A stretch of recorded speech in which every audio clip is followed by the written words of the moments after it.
मैया यशोदा लाला को बड़ा प्यार कर रही है, गोद में लिटाकर दूध पिला रही है। परीक्षित जी ने कहा कि जो सारे संसार को तृप्त करता हो उन्हें आज मैया यशोदा तृप्त कर रही हैं। ऐसा कौन सा पुण्य किया है मैया ने कि कृष्ण की माता बनने का सौभाग्य यशोदा को मिला।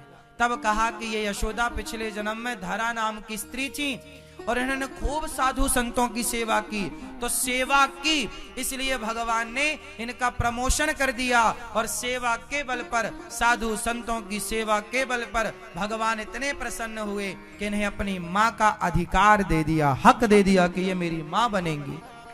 जो सेवा करता है वो सबसे बड़ा होता है,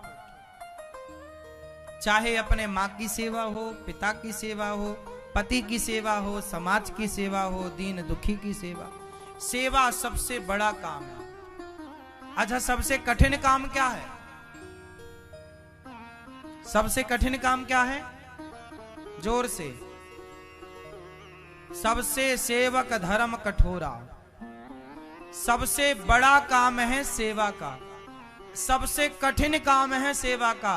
इसलिए आजकल कोई सेवा ही तो नहीं करता। आजकल के बच्चों को अपनी मां के पांव दबाने में शर्म आती है। आजकल की पत्नियों को अपने पति के पांव दबाने में शर्म आती है। आजकल की बहुओं को अपने सास के पांव दबाने में शर्म आती है। हाँ या ना?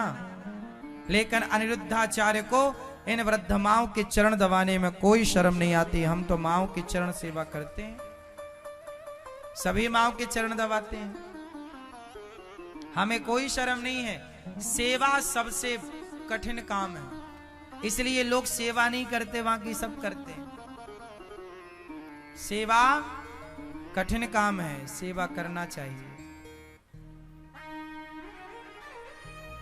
गौरी गोपाल आश्रम में सेवा हो रही है, आप भी सीखिए, आप भी देखिए, आप भी इन सेवाओं से जुड़िए। गौरी गोपाल आश्रम सेवा का आश्रम है, इसलिए आप भी जुड़िए इन कामों से, सेवाओं से। आप भी इन बेसहारा माओं का सहारा बनिए और आप भी सेवा कीजिए।